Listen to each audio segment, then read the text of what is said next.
వైఎస్ఆర్సీపీ అధ్యక్షుడు వైఎస్ జగన్మోహన్ రెడ్డి ఏపీ డీజీపీ సాంబశివరావుకు లేఖ రాశారు. అనంతపురం జిల్లా కనగాలపల్లె ఎంపీపీ ఎన్నికల్లో అధికార పార్టీ టీడీపీ దౌర్జన్యాలకు పాల్పడకుండా చట్టపరమైన చర్యలు తీసుకోవాలని ఆయన డీజీపీని కోరారు. డీజీపీ కార్యాలయంలో లా అండ్ ఆర్డర్ ఐజీ గుప్తకు వైఎస్ఆర్సీపీ అధికార ప్రతినిధి పి గౌతమ్ రెడ్డి ఈ లేఖను అందజేశారు. కనగాలపల్లె ఎంపీపీ ఎన్నికల విషయంలో వైఎస్ఆర్సీపీ నేతలు బుధవారం రాష్ట్ర ఎన్నికల కమిషనర్ను కలిసి పార్టీ అధినేత జగన్ రాసిన లేఖను ఆయనకు అందజేశారు. కనగాలపల్లె ఎంపీపీ ఎన్నికలను నిష్పక్షపాతంగా జరపాలని వారు ఎన్నికల కమిషనర్ను కోరారు. మంత్రి పరిటాల సునీత దౌర్జన్యానికి పాల్పడాలని చూస్తున్నారని, బలం లేకున్నా ఎంపీపీ ఎన్నికల్లో అభ్యర్థిని నిలబెట్టారని వైఎస్ఆర్సీపీ నేతలు పార్థసారథి, తోపుదుర్తి ప్రకాష్ రెడ్డి, కన్నబాబు పేర్కొన్నారు.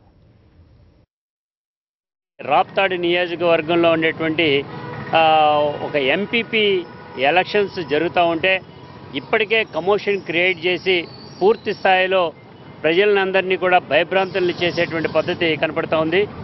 కనగానపల్లి ఎంపీపీ ఎలక్షన్కి సంబంధించినంత వరకు కూడా పూర్తి స్థాయిలో బందోబస్తు నిర్వహించాలని, పోలీసు పహారాల్లోనే అది జరగాల్సినటువంటి అవసరం ఉంది. కారణం ఎందుకంటే అక్కడ టెన్షన్ క్రియేట్ చేసి మొత్తం అందరినీ కూడా భయభ్రాంతులు క్రియేట్ చేస్తున్నారు. కాబట్టి జగన్మోహన్ రెడ్డి గారు డైరెక్ట్గా డీజీపీ గారికి ఒక లెటర్ రాయటం జరిగింది.